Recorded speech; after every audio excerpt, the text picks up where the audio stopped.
Queria que você abrisse em 1 Pedro. Aleluia. Obrigado, Senhor. Não deixa Satanás roubar o que você veio receber aqui hoje. Só porque você me viu subir aqui. Porque não é quem fala, mas é o que fala. Amém? E às vezes os pensamentos, as ideias, as sugestões do diabo vêm nesse momento que você está sentado para te distrair. Até mesmo por uma mensagem. Se você tem a Bíblia online, às vezes você vê lá a mensagem do WhatsApp que vai te distrair. É o diabo, para que você não receba aquilo que o Senhor tem para você. Não é Sara, é o Senhor. Amém? Então não olha para mim, finge que é pastor Fábio. Ou então, Felipe, né? Aleluia. 1 Pedro, no capítulo 5. Eu vou ler na versão NVI. O pessoal da mídia já pode colocar aí, na NVI. 1 Pedro, capítulo 5. Nós vamos ler a partir do versículo 8. Que diz assim. Todo mundo abriu? Estejam alertas e vigiem. O diabo, o adversário de vocês, ronda como um leão atrevido, né? Porque o leão da tribo de Judá é Jesus. Aí ele ronda como um leão, rugindo e procurando a quem devorar. Resistam-lhe, permanecendo firmes sabendo que os irmãos que vocês têm em todo o mundo estão passando pelos mesmos. Ou seja, a grama do vizinho pode até parecer mais verde, mas ela não é. Porque os irmãos em todo o mundo estão passando pelos mesmos sofrimentos. Pode não ser nas mesmas áreas que você, mas estão. A quem possa devorar. Ele diz assim, o diabo, que é seu inimigo, ele já diz, ele é inimigo seu. Ele é o seu adversário. Ou seja, não é a sua casa, os seus amigos, a sua família. É o diabo, que é o seu adversário. Ele está ao nosso derredor, procurando a quem possa devorar. E sabe quem é que ele pode devorar? Alguém sabe me dizer quem ele pode devorar? Você sabe. Mente, Serginho. Quem é que ele pode devorar? Pode dizer, Mariana. Opa! Quem dá brecha? E o que é brecha? Eu quero fazer você pensar hoje. São aqueles, querido, que não protegem seus pensamentos. Nós vivemos hoje, não sei se você vai concordar comigo, numa sociedade emocionalmente abalada, cativa, presa em suas emoções, presas naquilo que acham que devem fazer, porque eu nasci assim, eu cresci assim, você sempre assim. Não, eu ia falar Sara, tá vendo, pastor?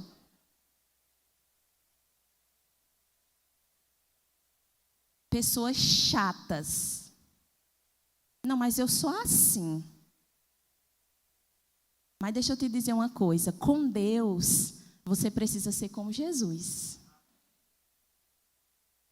Aquelas pessoas que deixaram de proteger com vigilância a sua mente, os seus pensamentos. Sabe por quê, querido? Porque o campo de batalha do seu adversário é a mente. É a sua mente. E sabe por quê?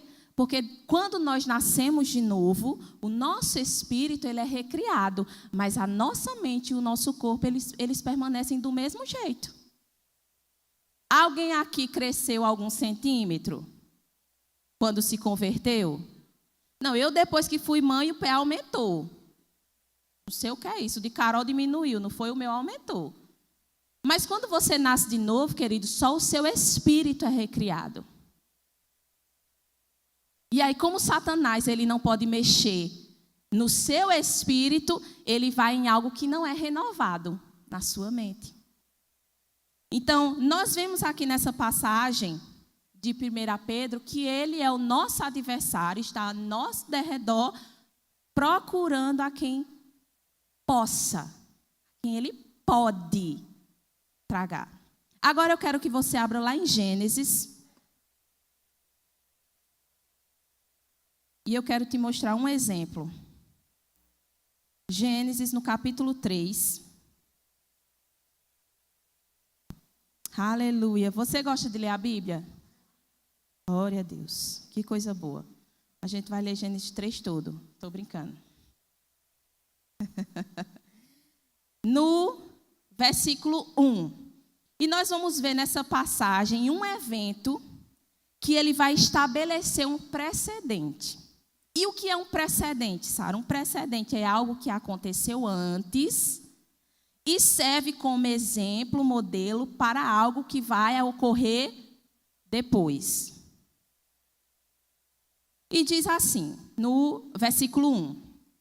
Ora, a serpente era o mais o quê? De todos os animais do campo que o Senhor Deus tinha feito. Esta perguntou à mulher: foi isso mesmo que Deus disse? Não coma de nenhuma das árvores do jardim? A mulher respondeu à serpente: podemos comer do fruto das árvores do jardim. Mas Deus disse: não comam do fruto da árvore que está no meio do jardim, nem toque nele. Deus não falou em tocar, ela já acrescentou. Do contrário, vocês morrerão. A serpente disse à mulher: certamente não morrerão. É que Deus sabe que no dia que comerem dele, os seus olhos se abrirão, e vocês serão como Deus, conhecedores do bem e do mal.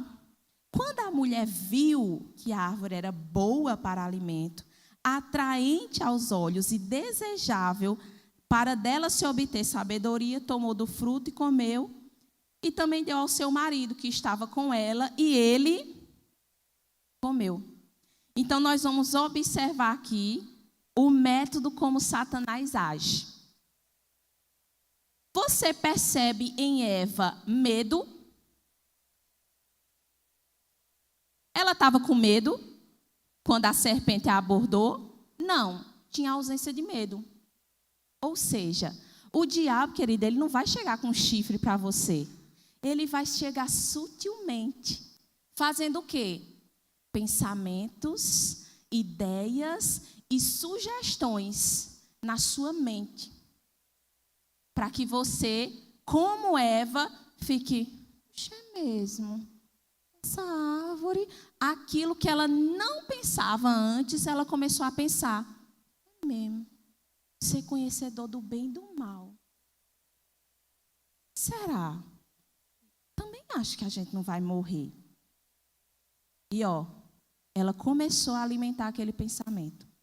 Podemos observar também que nessa abordagem tem engano, porque ele começa a dizer assim: Deus não falou que não podia comer de nenhuma árvore, e Deus não disse isso. Se você for ler, Deus diz assim: você pode comer de todas as árvores, menos da árvore que está no meio do jardim, que é a árvore do conhecimento do bem e do mal. Ou seja, é uma abordagem cheia de engano. Quase dando a impressão de que ele é amigo de Eva, best friend.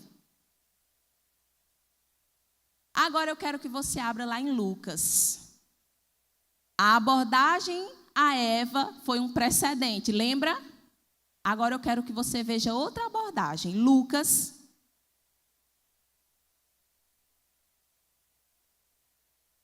no capítulo 4.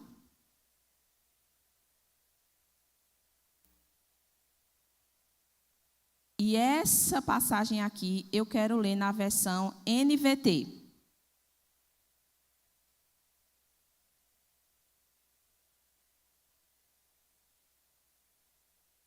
Lucas, capítulo 4.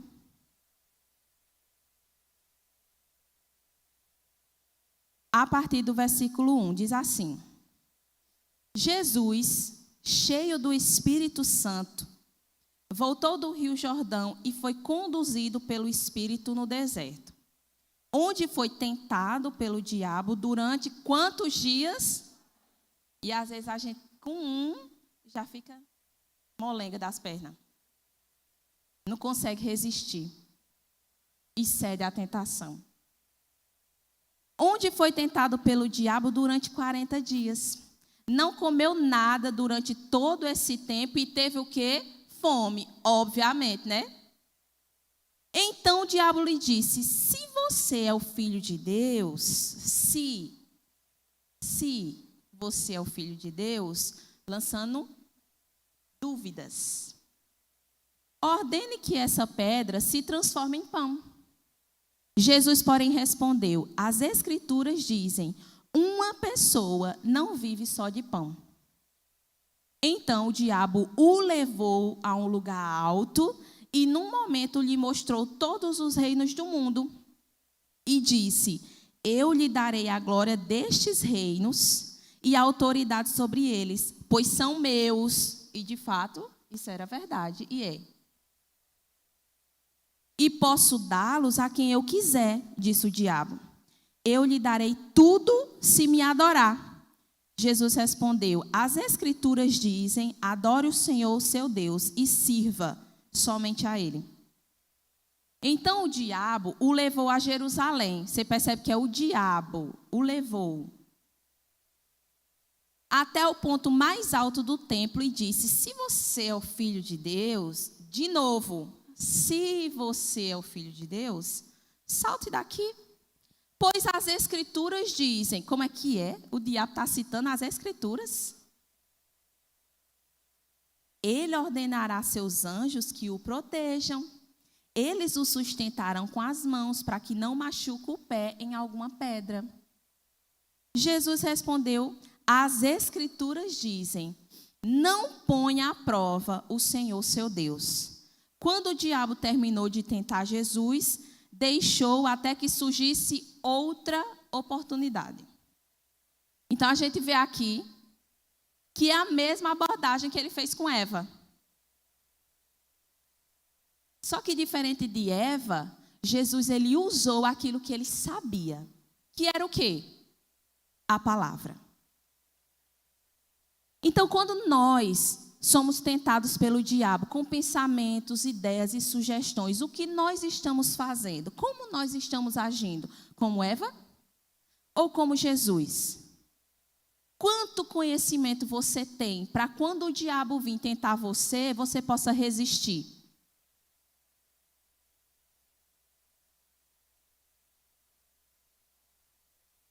A missão do diabo, querida, é nos fazer pensar em coisas que não são verdadeiras. Porque ele veio para matar, roubar e destruir. E ele confia que com o tempo a gente comece a aceitar esses pensamentos, a alimentar esses pensamentos e assim ele pode entrar na nossa vida. Os espíritos demoníacos, eu já falei isso uma vez, eles não têm o poder de gerar destruição. Oxente, Sara. E por que acontece tanta coisa ruim? Porque as pessoas dão legalidade para que aconteçam. Mas só quem tem poder criativo é Deus. Só Deus tem o poder de criar. Os espíritos demoníacos dependem da gente dar brecha para que ele possa agir. Ou seja, a culpa é de quem?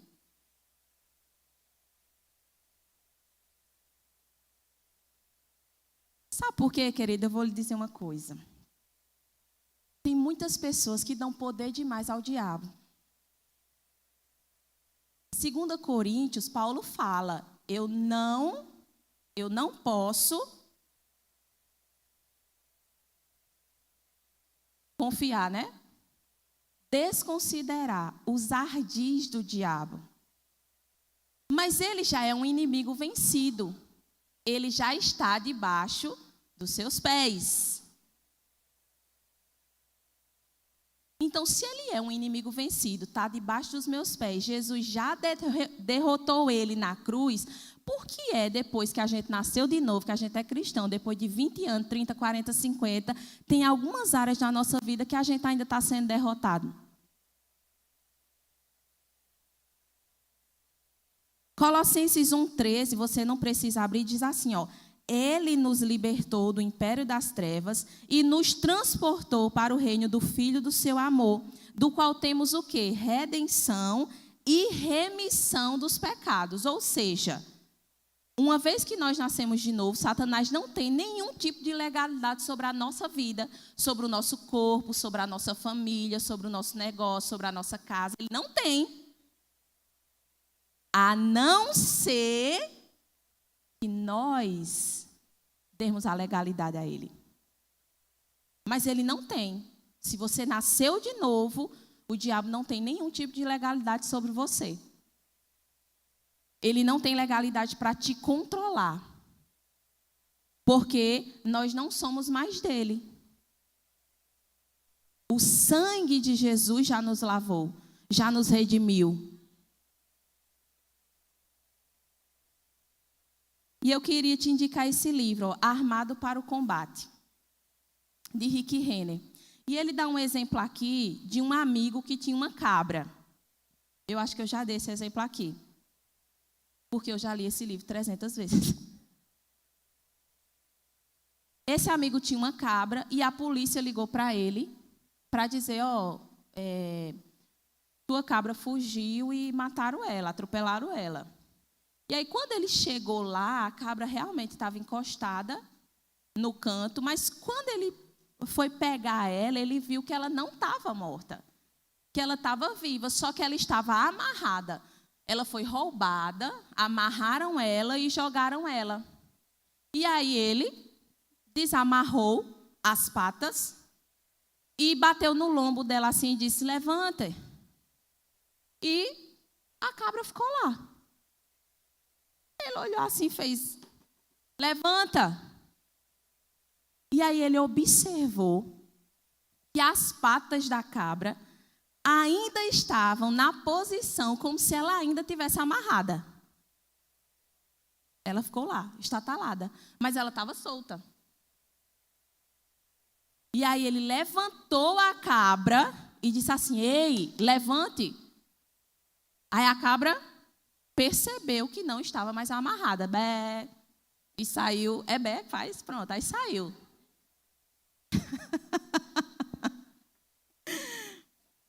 Sabe, querido, Jesus Cristo, ele veio para desamarrar todas as cordas que Satanás te prendia. Todas. Todas.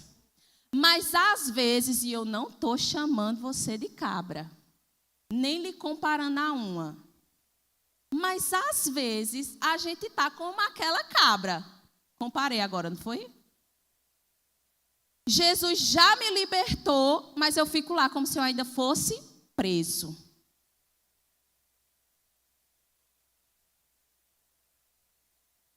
Às vezes ficamos amarrados, sabe por quê, querido? Porque ele já nos libertou, mas as nossas dores, as nossas cicatrizes, os problemas e tudo o que ficou para trás ainda nos amarra. Por isso a importância de nós renovarmos a mente. Porque Oséias 4,6 diz assim, o meu povo está perecendo porque lhes falta conhecimento. Ou seja, eu nasci de novo, mas eu não sei que eu sou justiça de Deus. E aí eu nasci de novo, eu venho para a igreja e Satanás fica, tu lembra o que tu fez no ano passado? E tu é crente agora? Pensamentos, ideias e sugestões. Mas se eu sei que eu sou justiça de Deus, eu vou usar a palavra e começar a resistir. Aquele que não conheceu o pecado, ele se fez pecado por mim para que nele eu fosse feito justiça.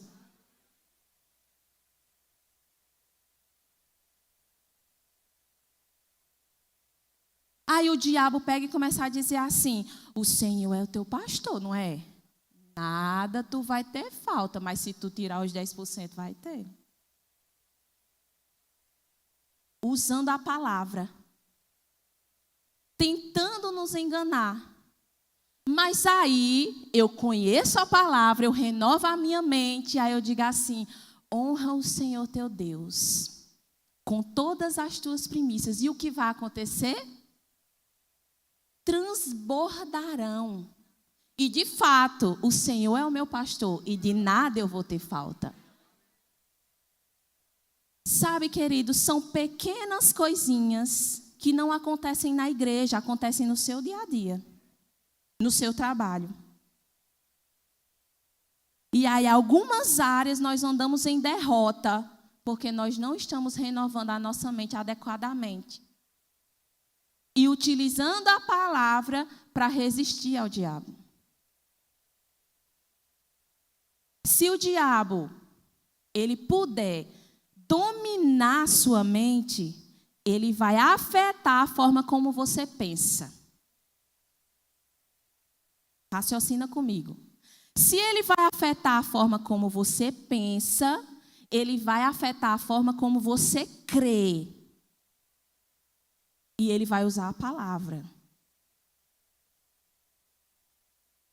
Se ele afetar a forma como eu estou crendo e eu passar a crer em coisas negativas, ele vai afetar as minhas emoções. E nós estamos vivendo em quê? Numa sociedade emocionalmente abalada, desestabilizada. Porque quando ele afeta nossas emoções, ele controla a nossa vida. 2 Coríntios 2:11, ele diz: para que Satanás não alcance vantagem sobre nós, pois não lhe ignoramos os desígnios. Aquele versículo. Agora eu quero que você abra em Efésios.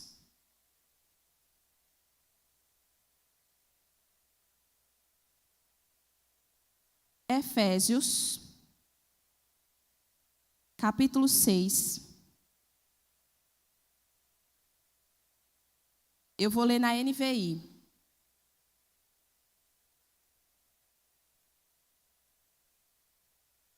Aleluia. Eu não sei se na sua Bíblia tem um título, mas na minha, na versão NVI, tem a armadura de Deus. E diz assim no versículo 10. Finalmente, sejam fortalecidos no Senhor e na força do seu poder. Vistam-se de toda a armadura de Deus para poderem ficar firmes contra as ciladas do diabo. Pois a nossa luta não é contra sangue e carne, mas contra os poderes e as autoridades, contra os dominadores desse mundo de trevas e contra as forças espirituais do mal nas regiões celestiais. Ou seja, eu não sou seu inimigo. Sua família não é sua inimiga. Seus colegas de trabalho não são seus inimigos. Mas possa ser que quem esteja por trás dele estejam fazendo algo para que aquela pessoa seja usada, de fato. Mas a sua luta não é contra carne e sangue. Versículo 13 diz: por isso, de novo ele vai dizer: vistam-se de toda a armadura de Deus para que possam resistir no dia, ou seja, existe um dia mau. E permanecer inabaláveis depois de terem feito tudo. Você precisa fazer tudo. 14. Assim permaneçam firmes, de novo, firmes, cingindo-se com o cinto da verdade, vestindo-se com a couraça da justiça e tendo os pés calçados com a prontidão do evangelho da paz. Além disso, usem o escudo da fé, com o qual vocês poderão apagar, não é nem desviar, é apagar, os dardos inflamados, ou as setas inflamadas do maligno. Usem o capacete da salvação e a espada do Espírito, que é a palavra de Deus. Orem no Espírito em todas as ocasiões, com toda oração e súplica. Tendo isso em quê? Não é no Espírito, não? Tendo isso em mente, estejam atentos, e perseverem na oração por todos os santos. E eu quero que você, se você quiser grifar, eu quero que você grife essa palavra, se revestir de toda a armadura de Deus. Porque um soldado, ele não vai para uma guerra só com capacete. Ou não vai para uma guerra só com a espada e o escudo, só porque ele está lá com a espada. Mas a Bíblia é clara, ela diz que nós precisamos nos revestir de toda a armadura de Deus. E qual é a armadura de Deus? Porque eu leio esse versículo e eu me pergunto, mas qual é a armadura? Porque ela não é física.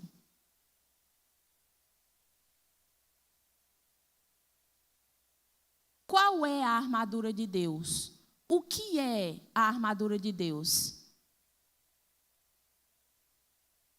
E aí esse livro aqui, que é outro que eu indico, Dominando o Silêncio,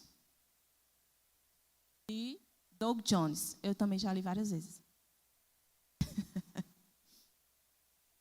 Ele diz assim, a armadura de Deus é o conhecimento bíblico que você tem a respeito de todas essas coisas que ele falou.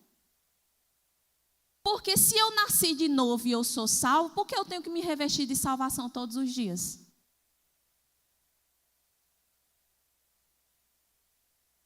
Porque eu preciso me revestir daquilo que Jesus conquistou para mim e está dentro do pacote da salvação. Se eu sou salvo, eu tenho direito a quê? Se eu sou salvo, eu tenho direito a quê? É o conhecimento bíblico. A armadura de Deus é o conhecimento da Bíblia.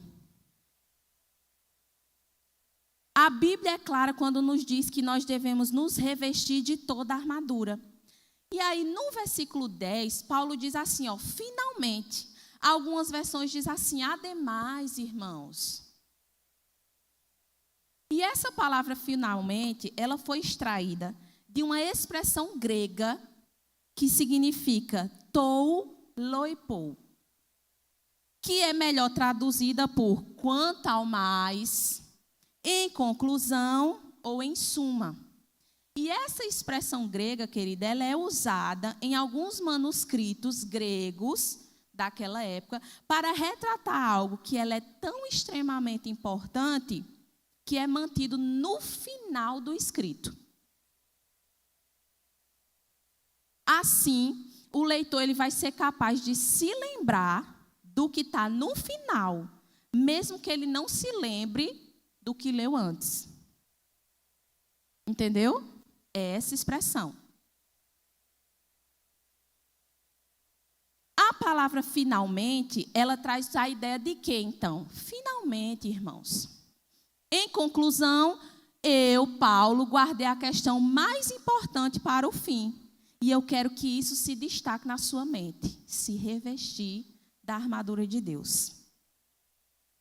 A carta aos Efésios, querida, ela vai ter algumas instruções e verdades que elas são consideradas instruções e verdades mais importantes do Novo Testamento. Então, se você puder essa semana ler Efésios, leia. São 6 capítulos. Você lê segunda, terça, quarta, quinta, sexta, sábado e no domingo você descansa, não no sábado. Você lê um capítulo por dia de Efésios.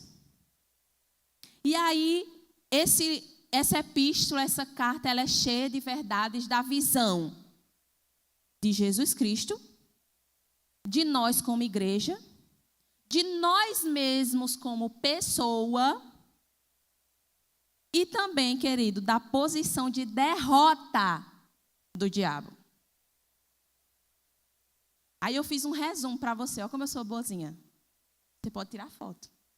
Queria que as meninas colocassem a primeira imagem. Efésios 1, ele vai falar sobre a eleição, a predestinação, a adoção, o selo do Espírito, o penhor do Espírito e a nossa total redenção em Cristo. Inclusive, Efésios 1 é considerado que tem os conceitos mais difíceis de serem entendidos no cristianismo. Aí eu já vou te dar outra dica.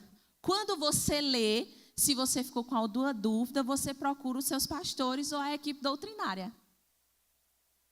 Não fique com dúvida. Pode passar. No capítulo 2 de Efésios, ele vai falar sobre a realidade da morte espiritual e seu fruto.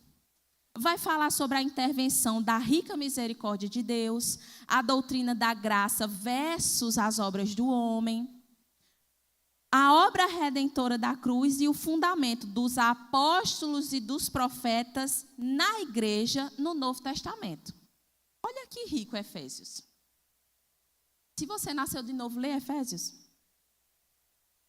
Pode passar. Já no capítulo 3, 4 e 5... ele vai falar sobre o ministério de Cristo revelado, sobre o plano eterno de Deus, a unidade de um só Espírito, um só Senhor, uma só fé, um só batismo. Ele vai falar sobre os dons ministeriais dos apóstolos, profetas, evangelistas, pastores e mestres, sobre renovar a mente e se revestir do novo homem. Vai falar também sobre não entristecer o Espírito Santo, ser continuamente cheio do Espírito, sobre o plano de Deus para maridos e esposas, e vai dar um exemplo comparando Cristo e a igreja.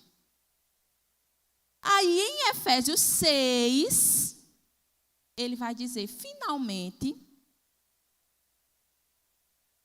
você concorda comigo que todo o resto que você lê em Efésios é muito importante? Que você precisa, de fato, saber todas essas coisas. Mas ele diz assim, finalmente, mesmo que você esqueça disso, lembre pelo menos de se revestir da armadura de Deus. Porque quando você se reveste da armadura de Deus, ou seja, do conhecimento bíblico, automaticamente eu vou me lembrar de todas essas coisas. Você concorda? Quando Paulo fala finalmente, ele dá uma indicação de que a armadura de Deus é importante. Para quê? Ele fala lá em Efésios, para que você possa continuar firme contra as ciladas, o dia mau e os dardos inflamados, que vem aonde? Na mente. Por que a armadura de Deus é importante? Por que a armadura de Deus é importante? Porque muitos da igreja de Éfeso e muitos na igreja hoje em dia, eles estão acumulando muito conhecimento, muito fato, muita informação. No entanto, todas essas informações, diante deles, algumas áreas de sua vida estão em derrota. Eu sei que eu tenho que renovar minha mente, mas eu continuo andando em derrota. Por quê? Porque eu sei como renovar a mente, mas eu não coloco em prática. Então, quando Satanás, aí hoje é dia das mães, vou dar um exemplo de mães, para você dizer que eu não falei para as mães. Quando Satanás diz assim, tu vai ter filho nesse mundo que a gente está vivendo. Parece amigo. Aí você fala, é mesmo, né? Meu Deus do céu. O mundo jaz o maligno. A Bíblia diz que nos últimos tempos vai ficar pior. Aí ele vai começar os pensamentos, as sugestões. Aí você não está revestido da armadura de Deus. Aí você diz, é mesmo, eu não vou ter filho, não. Mas a Bíblia dá instrução que se você escolheu casar, multiplique. Porque ele não dá a opção de não ter filho, ele dá a opção de não casar. Eita, ô glória. É ou não é? Mas a Bíblia diz que nós devemos multiplicar. E que o meu e o seu filho é herança de quem? E que no tempo certo eles serão como? Lançadas. Para quê?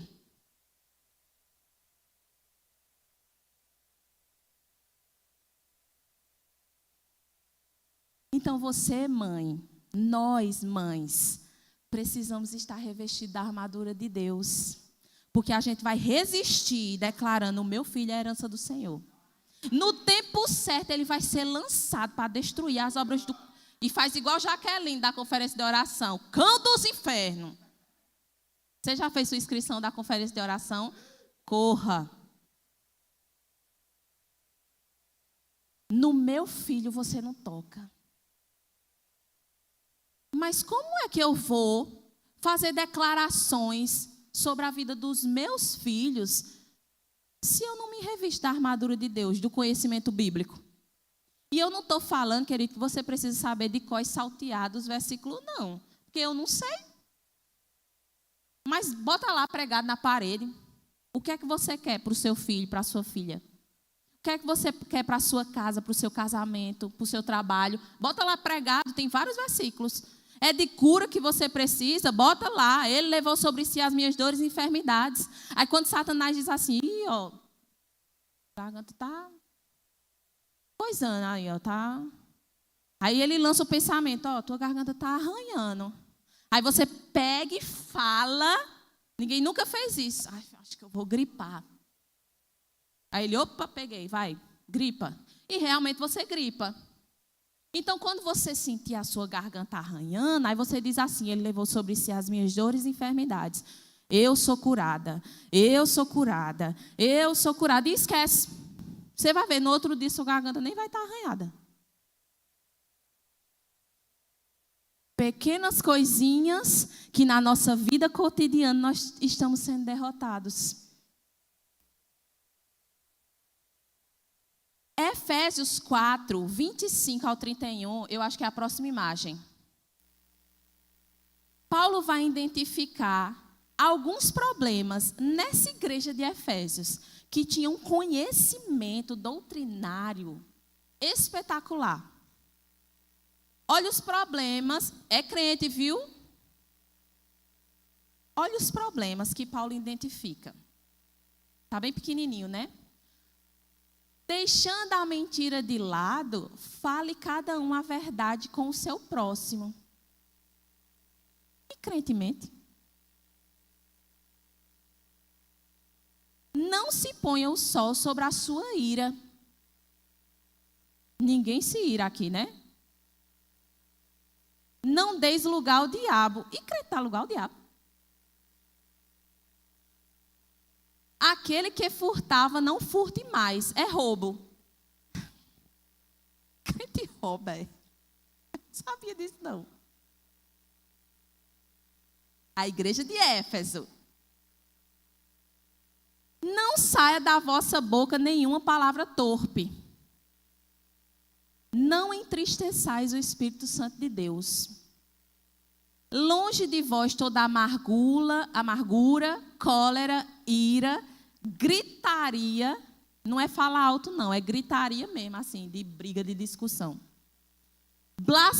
Blasfêmia e bem assim toda malícia.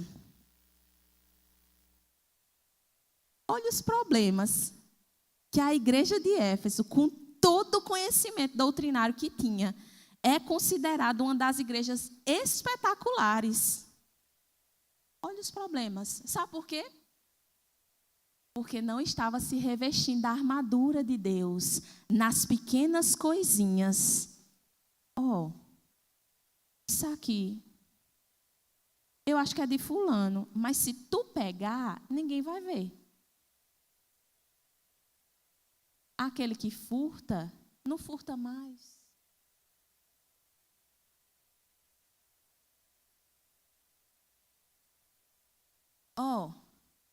É porque eu tenho isso, tenho aquilo, tem outras coisas também.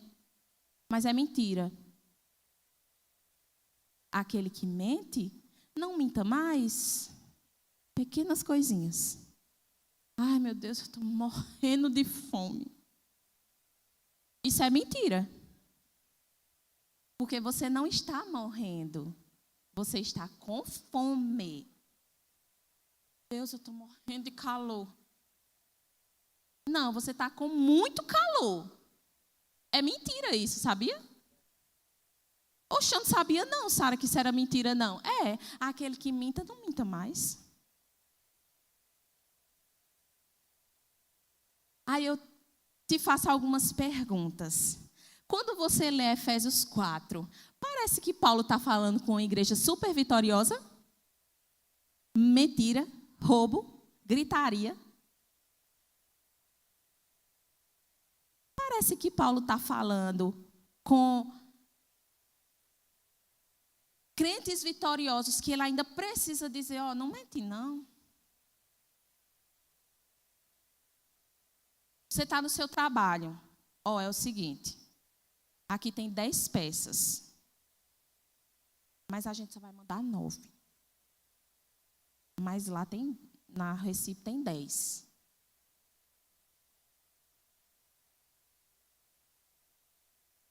Não mente não.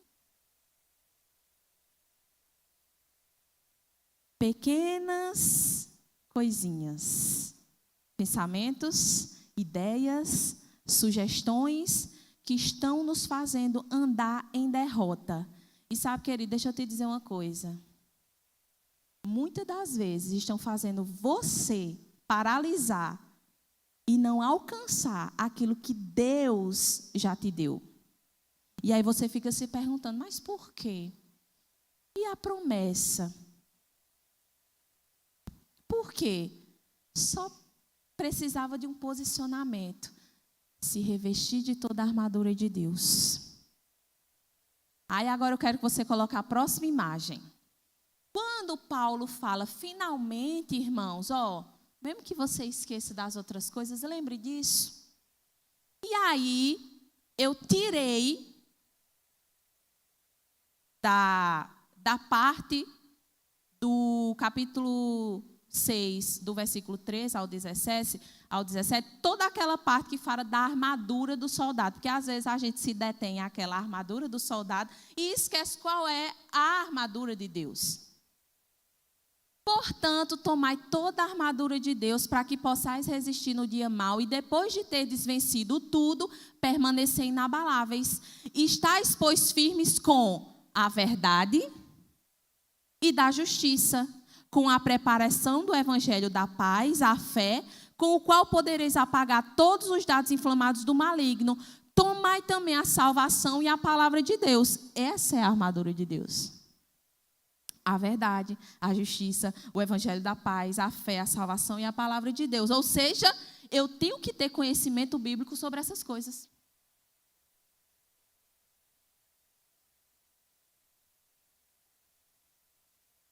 Para que eu possa usar a palavra para resistir. E deixa eu te dizer uma coisa. O pastor gosta de falar assim, se quem canta seus males espanta, imagina quem louva. Você pode resistir ao diabo louvando.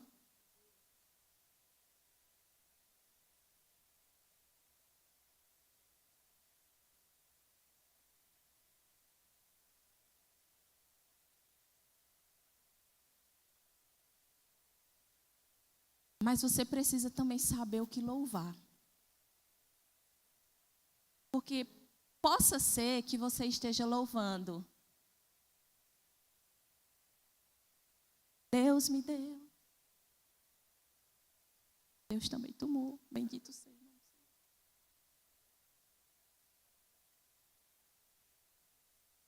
Ou vai chorando, geme e chora. Quer vitória. É choro e gemido. Mas não é não. Porque você já é vitorioso. Você só precisa se posicionar como um. Porque Deus deu, mas Deus não toma, não. E Jó, Sara, e Jó? Jó tinha uma fé distorcida. E Jó, quando você vai ler o livro, ele diz assim: o que eu mais temia, o que eu mais tinha medo me sobreveio. Medo é um espírito. E quem tem medo não age em fé. E a Bíblia diz que o justo vive por fé.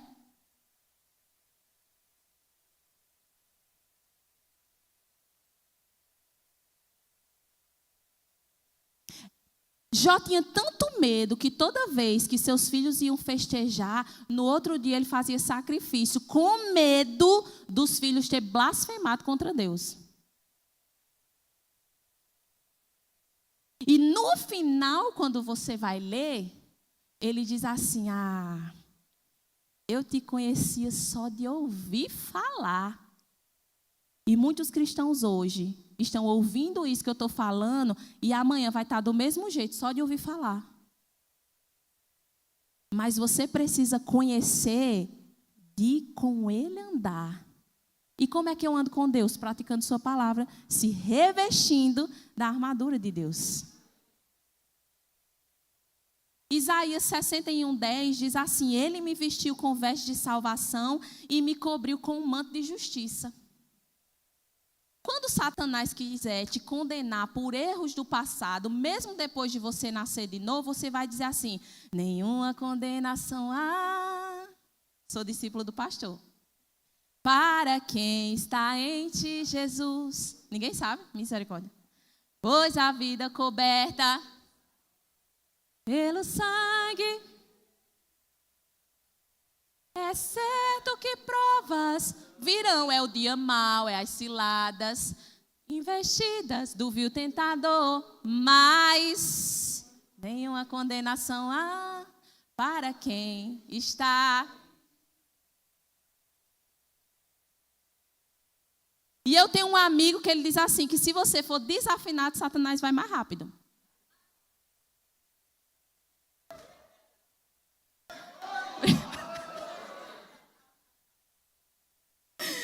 É brincadeira, só foi para descontrair.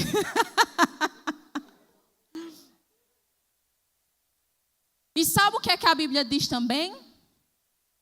Que quando um pecador se arrepende, Deus ele perdoa o pecado e esquece. Rick Rennie fala em um dos seus livros que essa palavra esquecer é realmente esquecer. Então, mesmo que você diga assim: ô Senhor, mas eu já fiz isso e isso no passado, ele vai olhar para você e dizer: fez o quê? Oxê, não estou entendendo não. Tu está falando o quê? Sabe por quê? Porque ele esqueceu. Às vezes quem lembra é a gente. E Satanás está nos condenando, nos aprisionando, porque nós não estamos nos revestindo do conhecimento bíblico. Faça o rema, querido. Faça o discipulado. Faça a escola, as escolas, se for uma direção de Deus para a sua vida. Mas, primordialmente, faça o rema, para que você entenda sobre fé, sobre cura, sobre justiça de Deus, sobre o que é ser guiado pelo Espírito. Porque assim você vai ter o conhecimento para se revestir de toda a armadura e ficar firme contra o dia mau, contra as ciladas, contra os dardos inflamados. Sabe por quê, querido? Porque o Satanás, ele é o Deus desse mundo. Então, ele não vai ficar em derredor de quem já é dele. Já está dando lugar. Ele vai ficar em derredor de mim e de você. Procurando nos tragar de volta.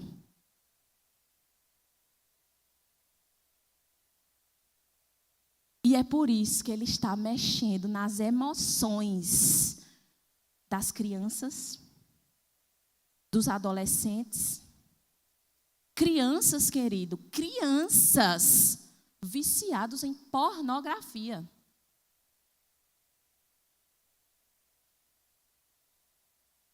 às vezes não é uma realidade tão perto de nós, mas existe, querido.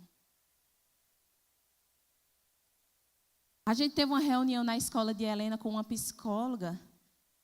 Crianças de 10 anos. 10 anos, eu brincava na rua de esconde-esconde. Eu não estava na internet olhando pornografia, não. Crianças na igreja assistindo pornografia. O culto rolando e ela lá, olhando pornografia. E a amiguinha vendo, mulher, desliga isso.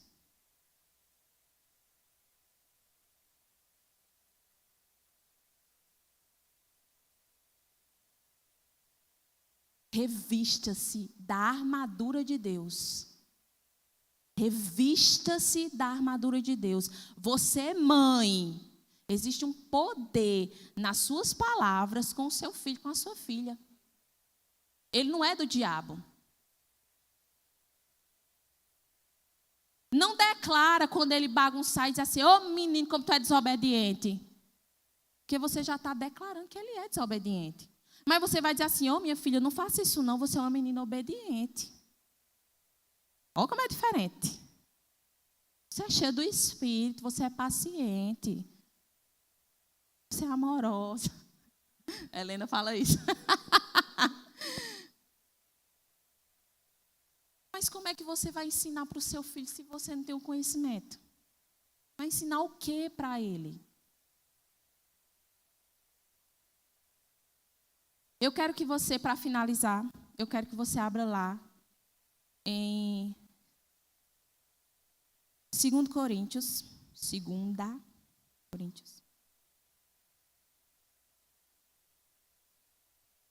Coríntios, no capítulo 10. A partir do versículo 3 diz assim, pois, embora vivamos como homens, não lutamos segundo os padrões humanos.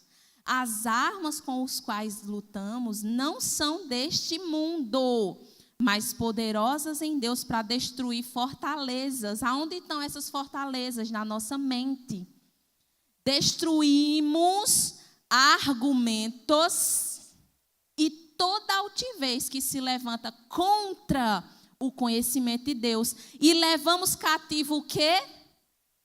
Todo pensamento para torná-lo obediente a Cristo.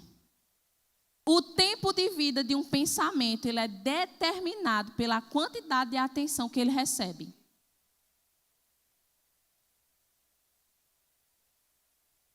E deixa eu te dizer, não é só o diabo que lança pensamentos, não, porque ele não tem esse poder todo, não.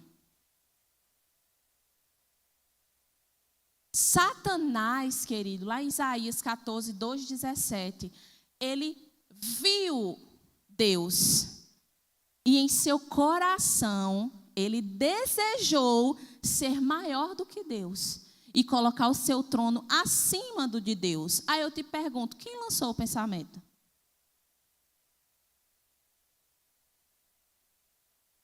Aí antes que você já faça teologia, deixa eu lhe responder. Ninguém lançou o pensamento no diabo. Foi porque ele viu. Ou seja, os pensamentos, as sugestões, as ideias que não são verdadeiras, que vêm na nossa mente, nem sempre é do diabo. Mas por conta de coisas que nós estamos vendo e ouvindo, a porta dos olhos e a porta dos ouvidos. Davi, ele desejou Batseba porque ele viu ela tomando banho. Os filhos de Israel, eles duvidaram da terra prometida porque eles ouviram as coisas negativas, que dos 12, 10 falaram. Aí eu te pergunto, o que você tem ouvido? Deus me deu, Deus tomou? Que você é o pó? O pó? Que você não é merecedor? O que é que você tem ouvido e visto? Porque a internet, querido, tem mostrado muitas coisas desnecessárias. E tá eu e você.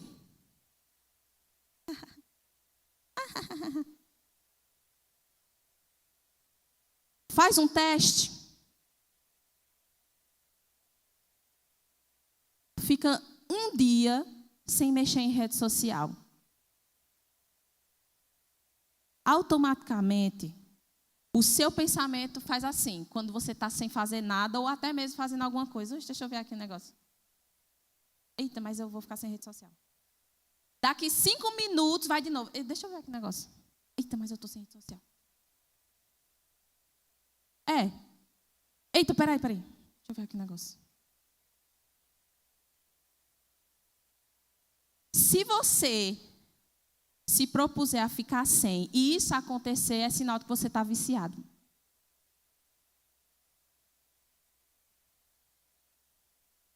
E o que você está vendo? O que é que você está vendo? Porque o que você está vendo pode estar gerando as crises de medo e de pânico. Por causa do que você está vendo.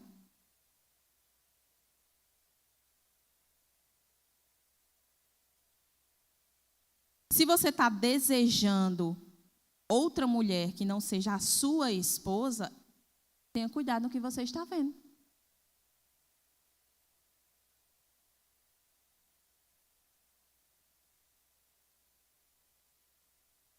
E para finalizar, eu queria que você abrisse Filipenses. Queria que só Danilo subisse.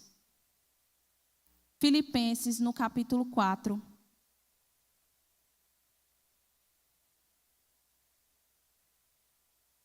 Versículo 8 diz assim, ó. Finalmente, irmãos, essa palavra de novo. Finalmente.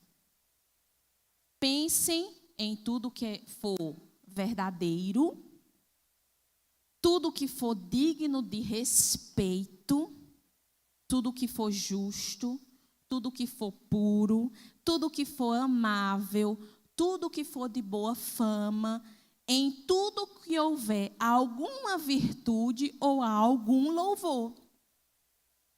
Ponham em prática tudo que vocês aprenderam, receberam, ouviram e viram em mim, e o Deus da paz estará com você. A ignorância da palavra, querido, deixa a igreja vulnerável.